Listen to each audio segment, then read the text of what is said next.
Hello, everyone. Welcome to Parent Chat. I'm so glad you're here.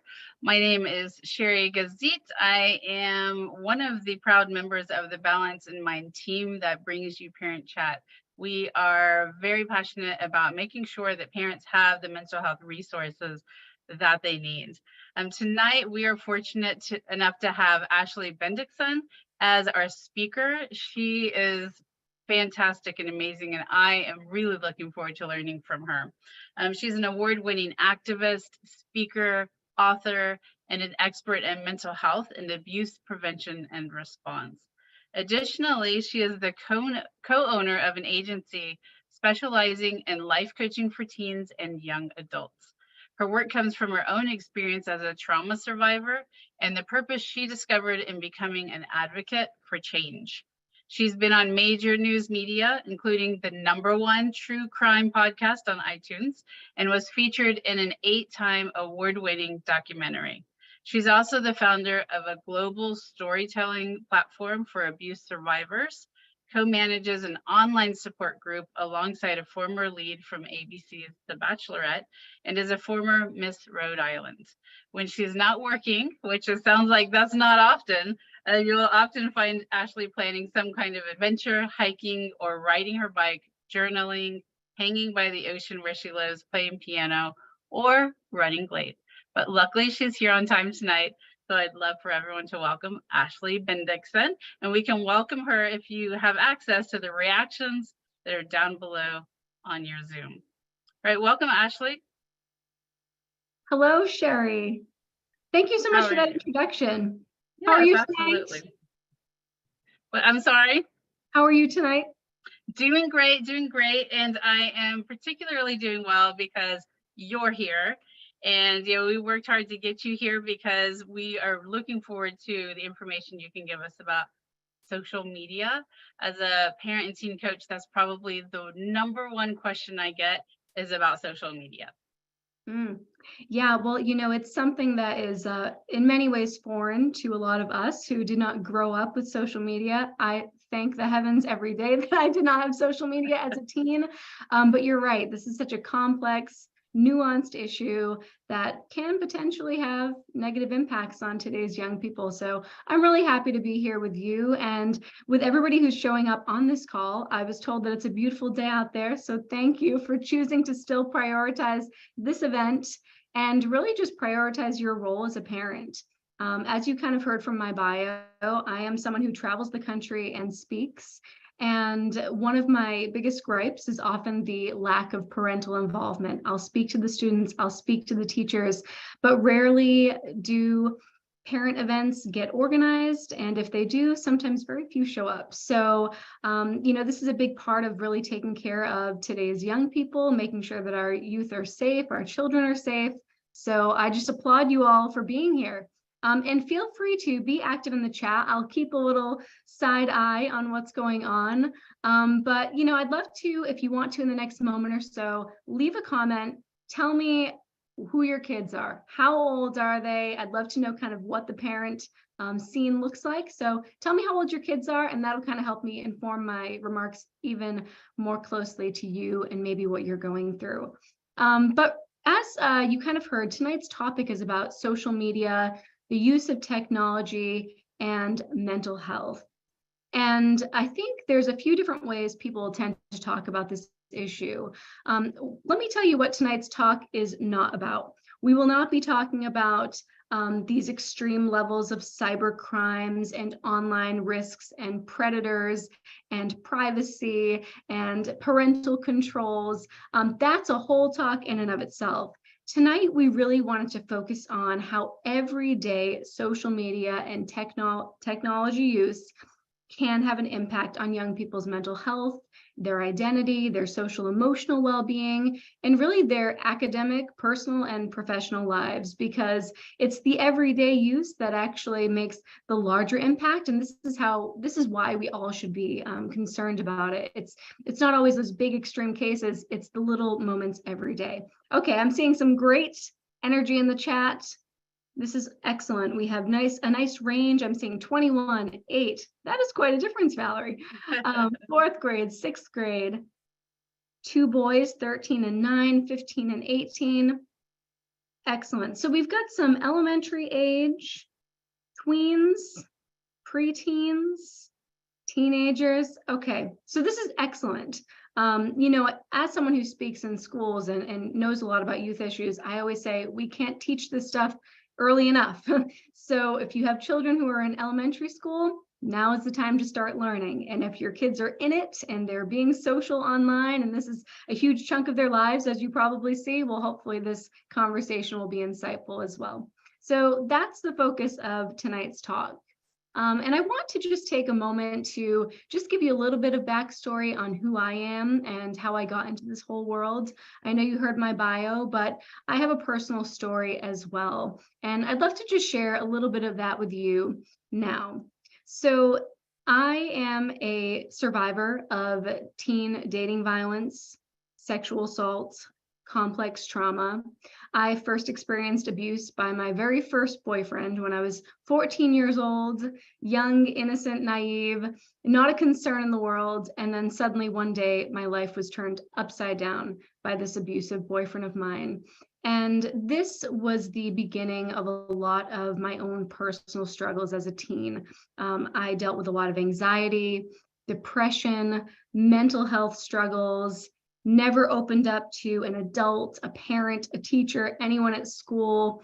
And as a result, I really didn't know how to handle what I was going through. That first boyfriend of mine was repeatedly sexually abusive, as well as verbally, emotionally, and psychologically abusive. This led to a lot of other issues with my peers. I experienced severe bullying. I went to a very small school, and that bullying spanned everything from rumors at school to writings on the bathroom wall, prank calls at my parents' house. I was a kid who one day kind of woke up and wondered, why me? Why is all of this happening? And I just felt very alone. And because I didn't open up to anyone, I pretty much turned to every unhealthy coping mechanism that a young person can. Right after my assault, first turned to alcohol for the first time in my parents' liquor cabinet to try to soothe the sadness that I was feeling. I started developing a lot of body image and self-esteem issues because of the abuse. I would stare in the mirror and pick myself apart, and that led to a lot of disordered eating habits. I would binge one day and then think I was fat and not eat for 3. I went from being a straight A student who loved school to basically almost failing every single class. I wasn't getting involved in extracurriculars. I just had such a negative mindset. I mean, every day I felt very helpless and hopeless at times. And eventually it even got to the point where I was so depressed that I had a lot of suicidal thoughts. I was self-harming, I was cutting, and like I said, just felt very alone. And unfortunately, because I never sought help, because I was struggling, those behaviors, those habits, those coping patterns only continued. And that relationship was just one of many abusive relationships and really one of many years of struggle. From the age of 14 to 20, my life was just kind of one big mess after another. Eventually, I found myself in college and I was in yet another abusive relationship, and that one completely turned my life upside down. I lost all connection with any friends I had, my family. He drained my bank accounts, forced me to drop out of college. We were homeless for a while.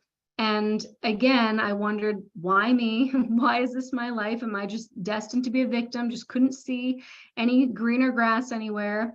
And unfortunately, that relationship ended with a pretty severe physical attack. And that was kind of the end of that phase of my life. And I can't really explain why everything came to an end at that point, other than there was one moment where just my entire mindset changed. By that point, I had gone through so much trauma and so much abuse, and I was only 19 years old, very much alone in the world. And when I left the courthouse, the day that my partner was arraigned after attacking me, I remember I stood outside and I just kind of took this deep breath. And I looked to my right. And this moment is so vivid to me because when I looked to my right, I realized I was entirely alone. And it was the first time in about 2 years that this boyfriend, this ex-boyfriend that was now behind bars, wasn't right here, right next to me, kind of dictating my every move. I got so used to filtering every thought, decision, choice I made through him, making sure he was happy, making sure I didn't upset him, always just so cautious. And suddenly he wasn't here. And I realized I could do anything I wanted in that moment. It's going to sound so ridiculous and trivial, but I thought to myself, I can go get an iced coffee right now and not get yelled at because I didn't get one for him. Like these little things suddenly became this immense feeling of freedom and relief and opportunity. And I started just in that moment analyzing everything I had thrown away. It suddenly felt like a complete joke that I'd lost everything because of this boyfriend. I mean, even just the fact that I dropped out of school, my career, my goals, my life savings, every birthday check from grandma, all of it was gone. And I had nothing left. And for whatever reason, rather than in that moment thinking, why me? This rock bottom should have been more proof that I was somehow meant to fail. I just felt filled with opportunity. I knew I had nothing left. And I finally thought, well, then this is a blank slate. No one knew I was there. My family didn't know where I was at that moment. I just didn't exist to anybody in the world. But I saw so clearly that I hadn't been living for 2 years. And then even more so, I realized I hadn't been living my whole young adult life. I had spent years letting my peers and all of these external influences choose my life for me. And I was just determined to change everything. And while the journey to rebuilding my life was challenging, it wasn't easy. I didn't just wake up the next day healed. It did change the trajectory of my life from that moment forward. I changed my perspective, my thinking. I was, rigid about setting boundaries and practicing self-care and figuring out what I wanted to do in life. Because part of that whole loss was also losing me in the process. And so that kind of took me down the path to working with teens. And it's the path that has essentially brought me here with all of you today. And while I don't want to talk too much about myself, really briefly, I'll just give you a little vision of kind of what followed, because I never imagined that my past would inform my purpose. I always thought I was destined to be a victim, but now I really believe I was destined to be a survivor. And so just really briefly to explain how I now speak nationally in schools, this is kind of in a few quick pictures, the journey that followed. So one of the first things I did is I knew I wanted to raise awareness about dating violence, sexual assault, and I started volunteering with my local agency. It was them who asked me if I'd be willing to speak and share my story. And I was absolutely terrified. I thought I was going to be judged. I was afraid of what people would think of me. But I ended up telling my story at this community event. And so many people came up from the audience and shared their experiences their children had gone through. And I knew I had to keep speaking. And from this moment forward, I began speaking every chance I could in school, in colleges, and looking for stages. Somehow the universe was also sending me opportunities, and I was told about this local pageant. And they said, if you win, there's thousands of college scholarship dollars to win, which I needed. And I would get the chance to dedicate my year to a cause of my choice. And I ended up, to my surprise, winning the title. I made 120 appearances talking about dating violence awareness. That was my service issue. And I earned over $6,500 to go back to college with. I got involved in women's empowerment organizations. I started a nonprofit with a group of women my age. I was lobbying for policy change in Washington, D.C. I helped pass a bill in Massachusetts to pass a brand new law. And I was finally realizing who I was and that my passion was for primary prevention, social justice, and really communications and advocacy. And so finally, I did return to school despite dropping out. And 7 years after dropping out with a failing GPA, I didn't just graduate, I graduated as valedictorian of my class with a degree in criminal justice. And ever since that point, and even prior, victim services and primary prevention and working with specifically at-risk youth has just been my whole purpose and mission in life. And now I do speak full-time every single week across the country, speaking to everyone from students to the military, service providers. As you heard, I launched a nonprofit that collects stories from survivors across the globe. And I even launched a youth life coaching agency to really help teens and young adults at these vulnerable ages. So, a lot of the issues that I faced when I was younger, these are not issues unique to me. Unhealthy relationships, bullying, self-esteem, anxiety, depression, these still exist today, and if anything, at even higher rates. And in many cases, social media has exacerbated all of these issues. And I'd love to take a moment to just kind of talk about social media use today. Let's talk about a few numbers. So,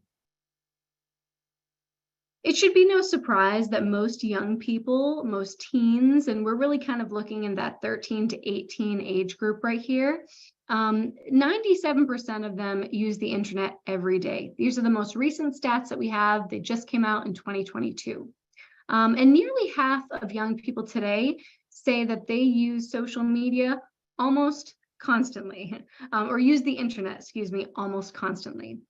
What sites are they using? Well, the top sites include YouTube at 95% of young people using it, TikTok, Instagram, Snapchat, and some use Facebook. And then following this, you also have teens who use things like Tumblr and Twitter and a few other different sites, Reddit. So teens are on kind of all the major sites.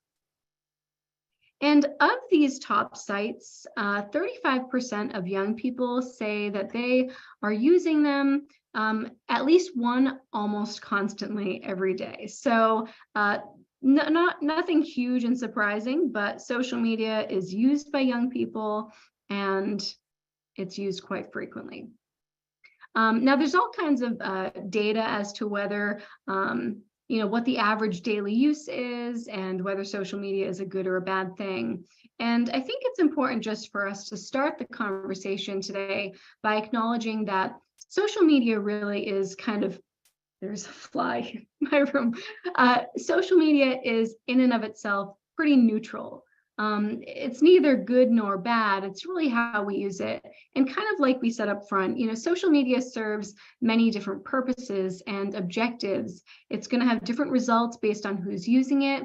And the effects on teens are multifaceted and very nuanced. There are some teens who, will say that social media is resoundingly positive.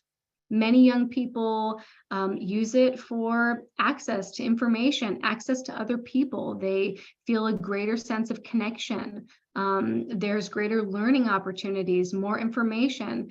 And many young teens find social media to be a source of support and community. If any of you have kids who are gamers, that's a huge place where they might have more friends in the gaming world than they do in the real world.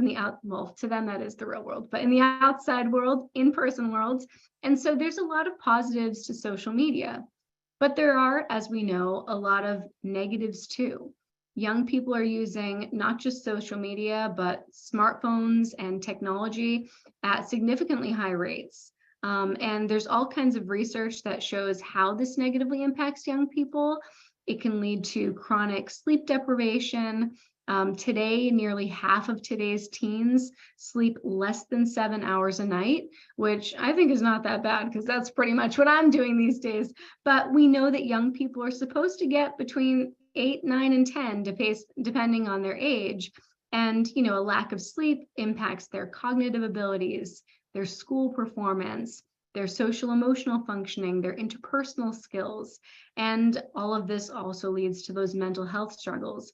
There are correlations between social media and anxiety, depression, loneliness, detachment, distraction, codependence, and kind of this loss of just who they are to the technology that's at their fingertips. So let's kind of break this down a little bit further, because I think, we all kind of know those generalities, but let's kind of talk about how, kind of the how everyday social media causes harm. Because like I said up front, we're not necessarily talking about predators and cyber crimes. We're talking about just everyday social media use. So I'm going to run through a few, and I think we'll start with the most common, the one that we probably all think of right away, which is this idea of cyberbullying. Essentially, what is cyberbullying? It's exactly what you would think. It's bullying in the online electronic world. I would say that I very minutely experienced cyberbullying because back then we had AOL Instant Messenger. And I can remember being cyberbullied by my peers making up constant fake usernames and messaging me through them. Ashley B has an STD. I mean, you name it, awful things. They would message me, they would message other people pretending to be me. So that was the extent of it. But of course, back then, someone trying to be a troll and be a bully online might have only reached a handful of people. Nowadays, teens, all being on social media, can post something online. And when I say when I ask a group of teens, how long do you think it would take for a rumor to spread online? They all say minutes or an hour. I've never heard longer than an hour. So, somebody can send, post, share negative, harmful, false, mean content about someone else online, and peers learn about it in an instant. There's also a lot of added layers to this too, where comments are really hate-based, where there's racism and sexism and other forms of hate speech. There's even popular apps that kind of come and go in communities, one being called Yik Yak, where teens can post anything anonymously at all times. And I've seen some of the worst cases of racism and sexism and just inappropriate jokes and comments on those sites. And so this can happen on the internet. It can happen through text messaging apps, online forums.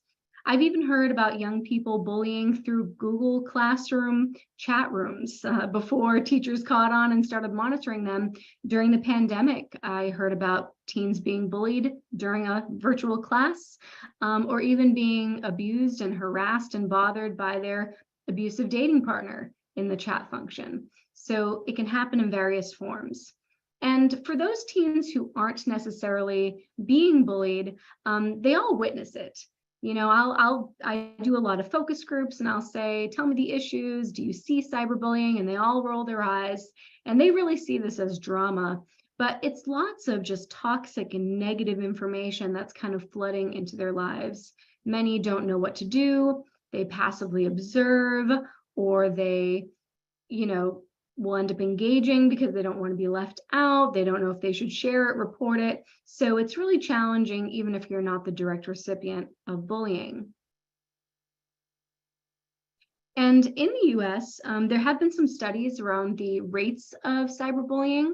So in the US, nearly half of teens between the ages of 13 and 17 have experienced at least one of the top 6 forms of cyberbullying. And not surprisingly, the top one is name calling, the most common offensive name calling and kind of verbal bullying.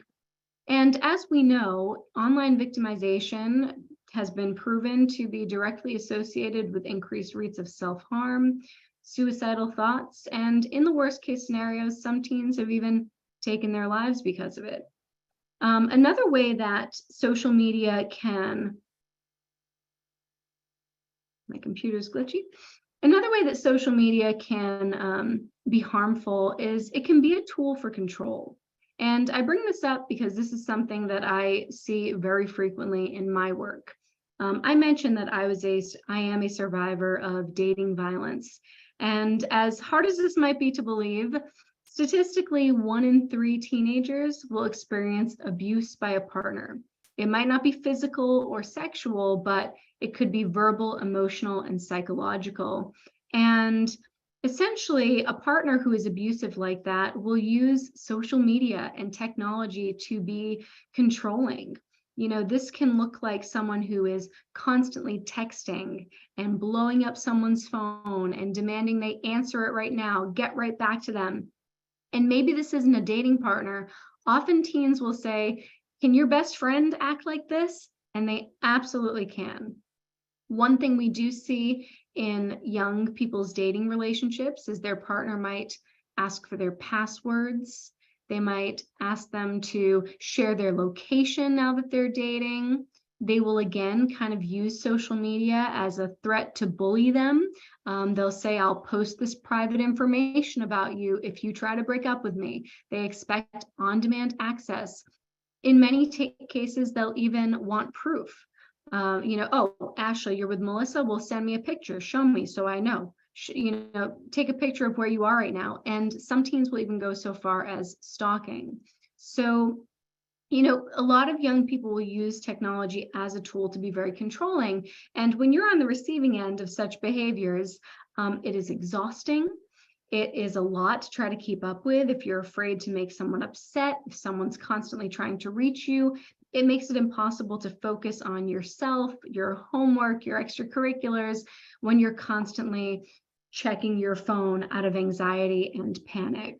And so that is a really big one that many people often don't think of. But teens today are in toxic relationships and friendships, and so this stuff is very common. The other big one that I think should come as no surprise is this idea of comparison. And this can happen in many different ways. And I'll just talk briefly about some of the most common. So we've all heard of the concept of FOMO. And for teens, social media is a very core primary cause of FOMO. And if you've never heard of this term, it's the fear of missing out. And so essentially, they will go online, they will see everybody else out having fun, and it leads them to believe that where they are is not good enough. It creates a lot of anxiety. It's almost like this belief that they'll be happier somewhere else than in the present moment. So maybe they see a group of friends out to lunch and they start to feel left out. That can lead to a lot of inner spiraling. "I wasn't invited. What if they're talking about me? What if they have inside jokes without me now?" Or they might even see something that's happening that also causes them anxiety, kind of this fear that they're going to miss out on something that's happening in the future. And this can be challenging because, as we know, anxiety is a very big issue among today's teens. And anxiety is a forward-thinking emotion. And social media and technology in many ways takes young people and takes people of all ages out of their present moment, which leads to so many mental health issues. If you can't be present and grounded and mindful and with the people that you're with, this just creates a lot of negative inner emotions. And, it's like this constant feeling of chasing something versus just being content right now in the present. I once knew a girl who was a teen who I worked with. She was on vacation with her family. And when I was asking her how it went, apparently one day did not go well. She opened up her Instagram, saw that her friends were out. It caused her just to spiral. She suddenly felt like she was missing out. She got into an argument with her family. She just totally couldn't be present in the moment or enjoy her time with them. Another thing that I hear quite often too is that going on social media makes a lot of teens feel like they're not doing enough. It looks like everyone is being productive all the time, being active, being busy, out having fun, being social, and that creates a lot of anxiety in young people. This idea that like I'm not doing enough. I need to somehow get out of bed and go do things, and it creates a lot of negative inner feelings. Of course, we know being online can lead to a lot of comparison. and self-image and self-esteem issues, whether that's body image and kind of just enjoy, loving your looks and who you are as you are, even down to something like inadequacy, kind of like what I was just saying with everyone's highlight reels. There's constant messages and images when a teen opens, say, Instagram. And for the most part, these days, everything is meticulously edited. Young people are using photoshopping apps, making themselves look tanner, thinner, photoshopping out blemishes and zits on their faces and making themselves have longer eyelashes. And that creates a lot of inadequacy. People compare their looks, but also their accomplishments. And rather than this producing anxiety, these types of things produce the opposite end of the spectrum, which is the feelings of depression. Now, I'm not sure how many of you followed the news that closely or saw this recently, but there was a huge breakthrough in 2021 where a woman who worked at Facebook became known as the whistleblower, who basically put Facebook's operations into the headlines. And basically, it was found out that Facebook had all of these data and reports indicating that they knew young people, teens especially, were using their social media, and also that it was having a negative impact on them. But worse, they were actually creating algorithms that continued to create further harm. Additionally, federal guidelines are that you have to be at least 13 to be on social media sites. But shortly after this report was leaked, Facebook somehow had 600,000 accounts of individuals under the age of 13 that they suddenly had to delete that they didn't catch. So there are very young people on there. They knew that young people were creating fake accounts that their parents didn't know about. And essentially what they were doing was they were designing these algorithms that just made teens spiral. So something as simple as, I'm a teen who looks up healthy recipes, and suddenly now I'm being shown image after image, link after link, and it was actually leading to behaviors of eating disorders and promoting anorexia. And this led to some real life stories where families are now suing Meta, the Facebook company, because of exactly what these algorithms did, and Facebook knowingly did it.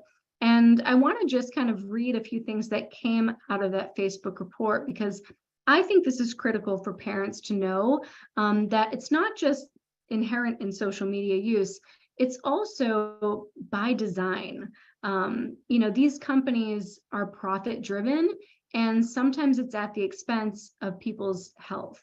And so in the document from Facebook researchers themselves, they reported 66% of teenage girls on Instagram and 40% of teenage boys experience negative social comparisons.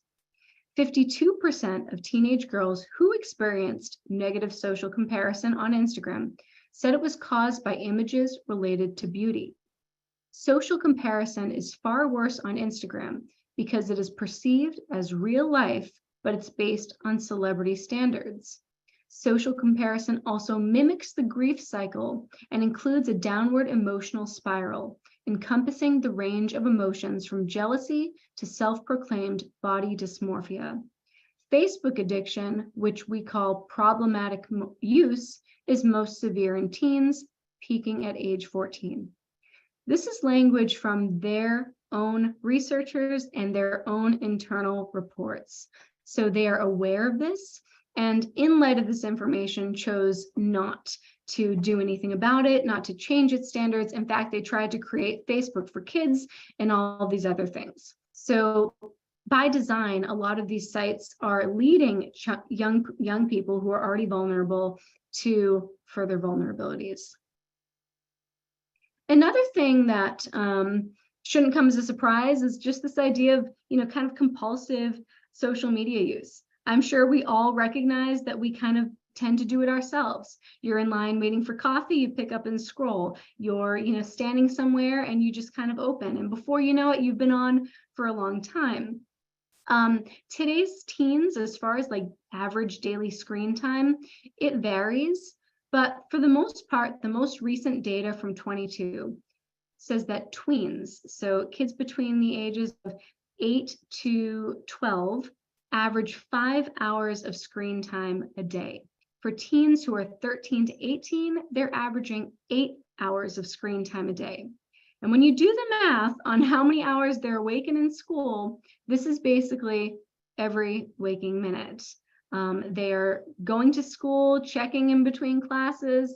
They get home, they only have about 8 or 9 hours left before they go to bed. So they're constantly on. In fact, in 2022, it was found that your average teen spent 113 minutes a day just on TikTok alone. So almost 2 hours just watching TikTok videos. And, the nature of social media is that it is constant stimulation. And again, this makes it really hard to just be present, to rest one's mind. Like I said earlier, research has connected chronic social media use with a lot of sleep issues, especially sleep issues before bed. Today's young people, 40% say that they use their phone within 5 minutes of going to bed. But I think even more alarming is that 36% say that they wake up at least once throughout the night to check their phone. Can you imagine waking up to check your notifications in the middle of the night? I don't even like waking up to use the bathroom. So it is chronic, it is always on, and that is not good for their mental health. We all know you need to shut off and have space to pause and to renew your mind. For many, social media is also a coping tool. It can be used for avoidance. It's a detachment strategy. It displaces their energy. It takes away from other vital activities. If you have kids who struggle to do the simplest things, often they'll go on their phone and you might wonder why. And for the most part, they're usually just trying to avoid some unwanted emotion. Taking out the trash doesn't sound fun, so I'm going to pick up my phone and keep putting it off. Or homework sounds stressful, I'm going to pick up my phone. And this is not something unique to teens. I find myself doing it. I'm just more aware of it. But this is very common. You will notice that kids will avoid and they will go on their phone and they will just get stuck for an hour, 2 hours. And depending on whether your kids listen or not, they might never get to that simple activity that you ask them to do. And then I think the last one I want to just discuss is kind of this idea that social media in and of itself builds codependence. Teens are constantly looking for validation. They make all of their choices in their life based on what they think will be accepted. That is just the inherent nature of being a young person. They're trying to fit in, they're trying to be accepted, make friends, feel belonging, and they're in a world where they really just don't know who to be. And this type of approval-seeking behavior is not only harmful in the present moment, but also for the future. A lot of young people assign their own value to the amount of likes on a photo. This is a true thing. You've probably seen it if you have teens. Kids will post a picture of themselves, and if they check it an hour later and it only has a certain number of likes and they feel embarrassed by that, they will delete the photo.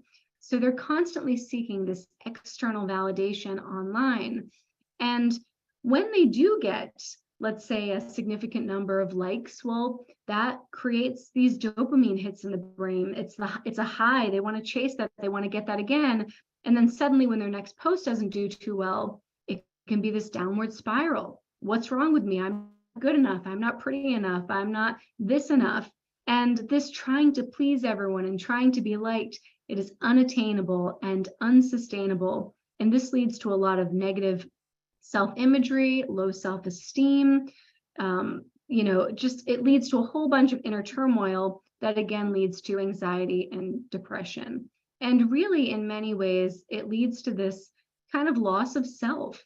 right? This loss of one's own identity. Your child doesn't remember all the things that make them great, their talents, their uniqueness. Suddenly now, making everybody else happy is kind of their sole focus. So, like I said, this is such a complex and multifaceted subject, but these are kind of the main ways that just everyday social media use, little interactions, impact our young people. This is what leads to all those negative consequences.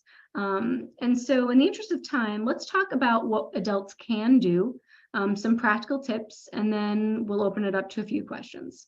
So, I think this is part of the missing piece. We can read all the grisly headlines. We can, know the facts, but often the question is, well, what can I do? How do I talk to my child about social media without them shutting me down? How do I not be the bad parent because I'm, trying to control my kids' social media use? Let's just go through a few that I have found to be very helpful.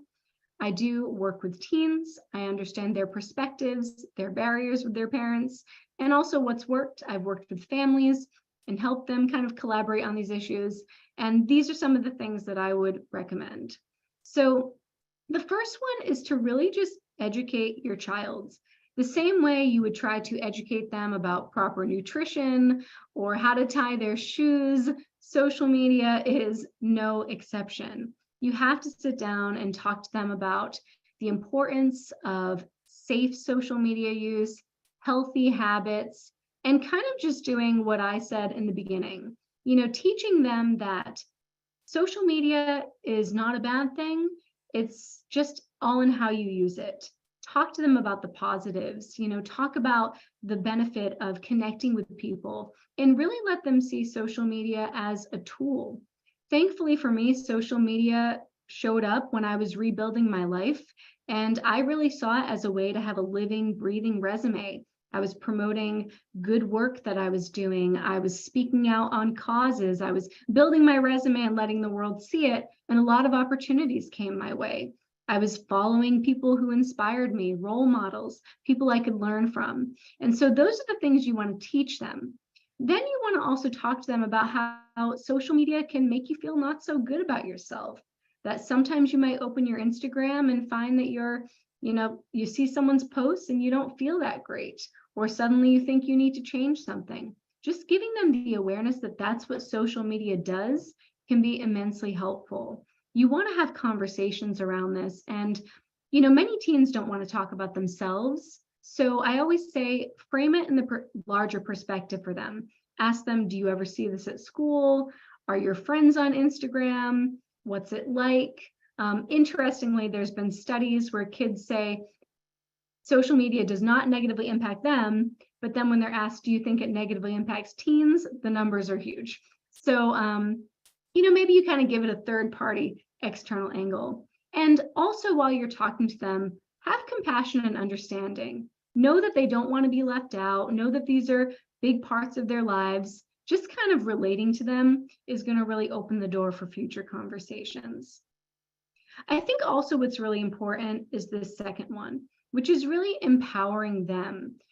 Part of what we want to cultivate in young people is a sense of their own autonomy and their own leadership and decision-making abilities.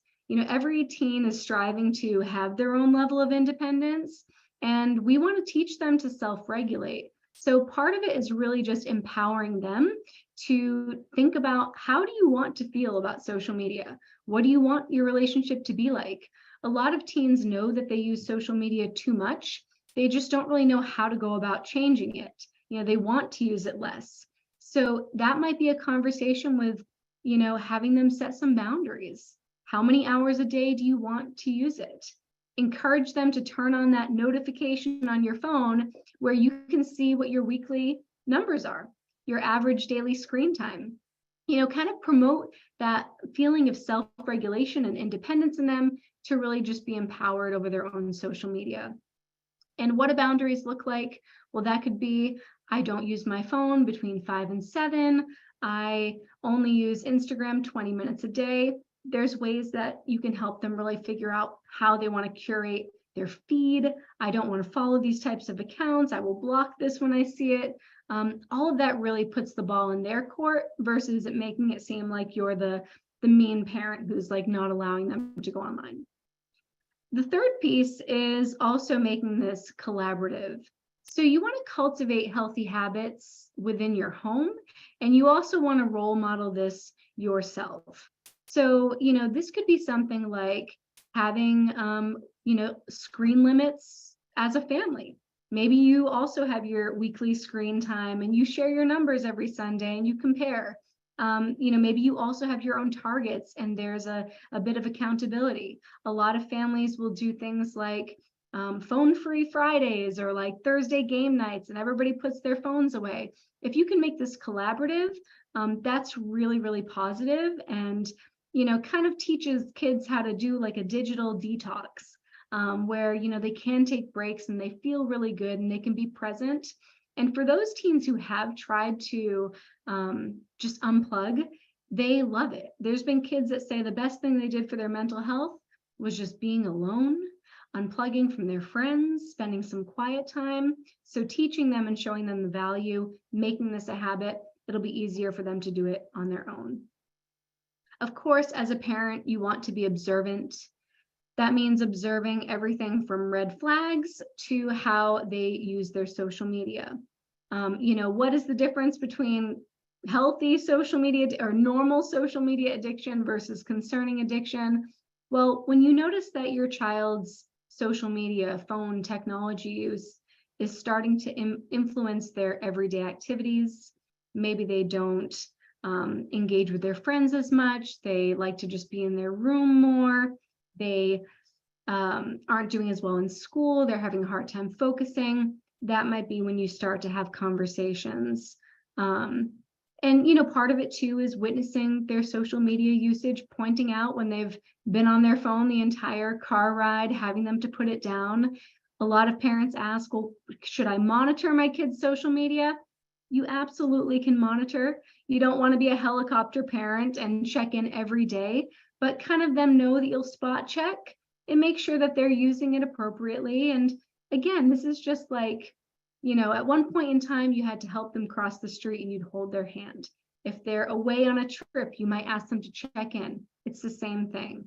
The internet is not always a safe place, and you just need to remind them that as their parent, part of your job is to make sure that they're okay.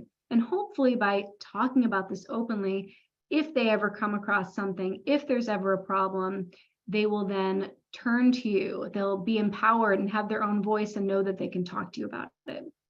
And then lastly, I think something that we can do that's really positive is helping young people bridge the connection between social media use and their feelings. So getting a young person to really look at the fact that, maybe they don't have the highest level of confidence. Maybe they struggle with their self-image and, their body image and their eating habits. Maybe have conversations and help them see this is because, you probably saw this online. And, the social media is never the actual cause. The cause is what social media causes to happen in our brains, right? We see something and we think about it. We assign meaning to it. We think, well, I don't look good enough. And it's really getting them to bridge the gap between something they're doing, witnessing, experiencing, and the feeling that it's causing them. And if you can talk about it and unpack it and ask them, what are the thoughts that go through your head when you see these things, when this is happening? Often you can allow them to almost externalize their own experience and hopefully realize the connection between their social media use and how they feel. Ashley, we have some questions. Can we, Yep. Now a good time to hop in with those? That is perfect. Yep. Great. Okay, so let's start with one that I know probably every parent on here wants to know the answer to. How do you limit screen time for teens? Because, as this person says, I tried different techniques, including disabling internet with no success. It makes them aggressive to get the internet access back. I think it's really hard if your kid is already using social media, because now it seems like you're being mean, you're trying to punish them. To them, this is normal. There's nothing wrong with it. So again, I think it's hard. It's hard to take social media time away. So I think part of it is, how can you make it collaborative? How can you have a conversation around it that doesn't make it feel like you're enforcing rules, but rather, let's make sure that we have time for family. Let's make sure you have time for homework. Point out those vital things that they're not doing when they're on social media, because kids have responsibilities. They have plenty of things they could be doing all day. There's a reasonable expectation of how long they should be online. I think, social technology is a tool, not a toy. And so it's not something we should just play with all day long. And it might take a lot of coaxing, but I think try to approach it with compassion, understanding, not trying to be too punitive, and hopefully over time they'll be willing to work a little bit with you. But again, it's easier said than done, but yeah, try to make it collaborative. Yeah, the collaborative is key. And you can also use the other tools that you have, to maybe the internet goes off, or that you're monitoring how long they're on a particular app. But as someone said in the chat, they often find ways around it. Even the parents who say my kids don't get social media, they find ways around it. So the collaboration is so important, because you want them to learn how to use this responsibly. So that's where the constant conversations come in, and balancing the positive and negative. Because if they think you don't get it as a parent, how important social media is in their eyes, then they will tune you out and they won't listen to anything. Absolutely. I love the collaboration is key. Okay, somebody else is asking kind of the same thing. What can parents do? Limits on usage, ban use of social media, parental monitoring. Let's actually talk about that, the monitoring part of it, because you did say observe what they're doing. So what does that look like in your eyes, like from your perspective? I think, honestly, I think this also comes down to your child's. There are some kids that you can trust, that is using social media in a healthy way. But there is always this inherent risk. Kids come across images they shouldn't see, videos they shouldn't see.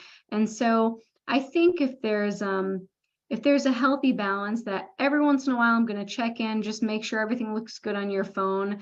I think that's part of being a parent. Some parents actually have contracts with their kids once they get a cell phone of, this is what you're allowed to do. This is what you agree to, that I have access to your social media accounts, that I'm going to friend you. I promise I won't comment and be your mom commenting on your Instagram, but we're going to connect. So I think it's really custom based on your child and the level of monitoring, so to speak, that you think you need. But I don't think that there's anything wrong with it. You are the parent. They are young. Their, brain has not fully developed yet in the ways that they can use it responsibly. And I think you should liken it the same way you would to teaching them how to drive, teaching them how to tie their shoes. It's just another thing that they need your guidance on. Very true. And I just want to point out the difference between monitoring and spying. Spying, they aren't aware of it. Monitoring, they are. So I always suggest that you sit down with your child and look through it, versus grabbing it when they put it on the charger at night and scrolling through. Because you want to build trust with your kids. You want this to be collaborative. And if they find out that you're scrolling through their phone every night, then it really becomes a point of contention, and they will stop talking to you and have conversations. And you don't want that when it comes to social media. So just remember that, don't spy, but monitor. All right, let's see. We have another question. Somebody was asking, they said, thank you for sharing your story at the very beginning. What do you think your parents could have done to help you change the trajectory earlier in your life? I'm so glad this question was asked, because I was going to kind of wrap up with it. I think that in my home, conversations were never completely welcome. We didn't talk about issues. We didn't talk about life. And now that I'm older, I've gone back and, of course, analyzed every moment of my entire life and why I am who I am. And when I think about the first time that I needed my parents and struggled with something, I was in 2nd grade. I noticed I was being treated differently than this other little girl at school. And I went home and I asked my parents, am I ugly? And they very typically said, Ashley, what are you talking about? Of course not. You're beautiful. Why would you think that? And that was it. But to me, that was a moment to open a dialogue, to go deeper, to keep asking questions. And many years later, the first time I was bullied, same advice, Ashley, just ignore them and they'll stop. And so I never felt like if I went to them, there would be support. And in many ways, my parents were just uninformed and really kind of ignorant about the issues I was going through. They didn't recognize the red flags. Me fighting with them wasn't me being rebellious. There were other things going on. So I think it's one, foster conversations, even over the most trivial, silly things, because when the big things happen, your kid will come to you. And the other piece is, if anything ever seems off, if there's any changes, just ask, check in, because I was begging for someone to notice. And when even my own parents didn't seem to notice, I felt even more alone. So conversations and paying attention to red flags for sure.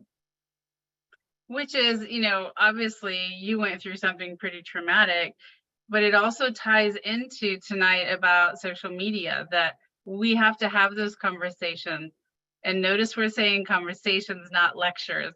We want to have the conversations. We want to get curious. We want to see how they see the world, what they're going through, and open up those conversations with no judgment, so that they know they can come and they can get more than, why do you care? What's the big deal?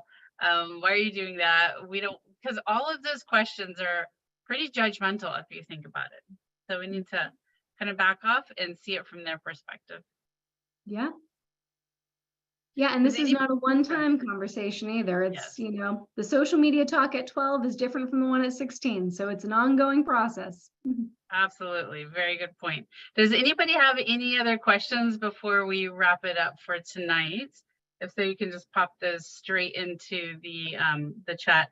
Someone's asking, do you have any particular advice for parents of girls? Yeah, I think the biggest challenge is to cultivate, especially in young girls, a true sense of identity, authenticity, self-worth, and values. If we can build that in them, these things will impact them far less. If we celebrate our daughter's talents, her intelligence, her skills, then the value emphasis on things like looks won't be something that might impact her as much. I think we just have to really help teens, young girls especially, be authentic, embrace who they are, love who they are. And then this way, if someone rejects them, they're going to say, okay, I'm just not for you. I don't need to please everyone. These other people like me. Or if, this person makes a comment, they're going to say, I don't mind my curly hair. So we just need to really build that true sense of identity, value, self-worth, so that it's not externally validated. So again, harder process to do than it is said. But if we can just focus on constantly celebrating who they are, hopefully they grow up to be more strong and empowered and more unlikely to fall victim to some of these traps. I love that. Okay, another question. If my 12-year-old son hasn't been exposed yet to social media, at what age do you recommend that it's introduced? Again, I think this is, I think it can be subjective. There have been studies of like, what is the right age for boys, for girls? I feel like some level of maturity is always helpful. It's a little bit different with boys because while yes, they still compare and struggle with their own self-esteem and body image, it's not like it is for girls. So, I think allowing them to be healthy teenagers without social media for as long as possible is always the best way to go. Maybe you kind of phase them in. Maybe they first get a phone just so you can reach them. But again, that's going to depend on who your son is. If he seems responsible and if he doesn't seem that interested in social media anyway, maybe that you can give him a phone at the age of 13. But I think if I had to pick an age, I would say sophomore, junior year. Kind of let them get through freshman year of high school, which is really when a lot of the peer interactions and social pressures start. If they can get through that and have a pretty good head on their shoulders and seem okay, maybe sophomore, junior year, they'd be ready to handle it. Right. Very true. Okay, so I think that's all the questions. If anybody has follow-up questions, you can always email us those follow-up questions and we can get to those. And we will be sending out a follow-up email with some of the resources, some of this information, and an access to the recording as well. I will let you know that we talked a lot about having that collaboration, having the conversation.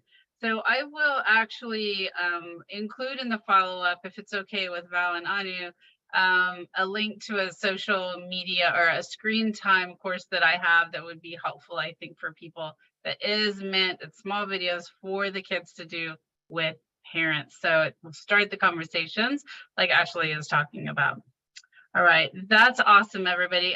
Thank you, Ashley, so much for all of the information and for the great overview. If everyone can give her some reactions down below, we would love that. Just send her some hearts or some claps. We really, really appreciate you doing this, especially since you're on the East Coast, right? So it's late for you over there. Are you a night owl normally anyway? I am. I've been getting better. I'm prioritizing sleep. You know, it's part of my own wellness plan, but yeah, no, this is a great reason to stay up. Thank you, thank you. All right, everybody, before you pop out, if you will, as we always ask in the chat box, just leave something that kind of you learned tonight, or an aha moment, or something that made you think, so that we know what you got out of tonight. Thank you, everyone, and we will see you in a few weeks. Val, maybe you can pop in what the next parent chat is. I don't remember. I apologize. I always get so in the moment, I forget what the next thing is. But Val, do you want to come on real quick and say? Unmute. Sorry. There you go.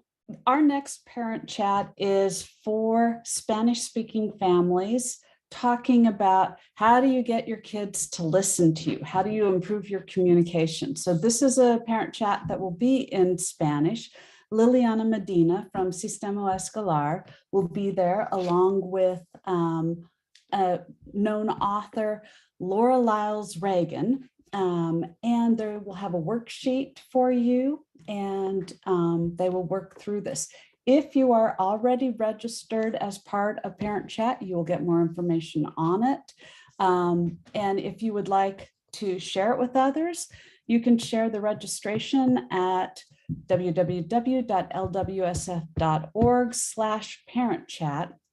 They can sign up, and we will get them information. It's going to be a bit exciting for me, since I have first grade level Spanish, and I'll be behind the scenes, but hey, you know what? It's an awesome time to try something out. So I hope that you can share the word on this, our first Spanish language parent chat in Spanish for Spanish-speaking families. And again, it's all about communication. Both Sherry and Ashley were spot on the need to improve and strengthen communication before you need to have the hard talks. Absolutely. Yeah, so thank you, Val, for dropping in. I forgot that was our next one, which is going to be exciting. And please spread the word, because we need to have good numbers for that, so we can continue to have parent chats in Spanish.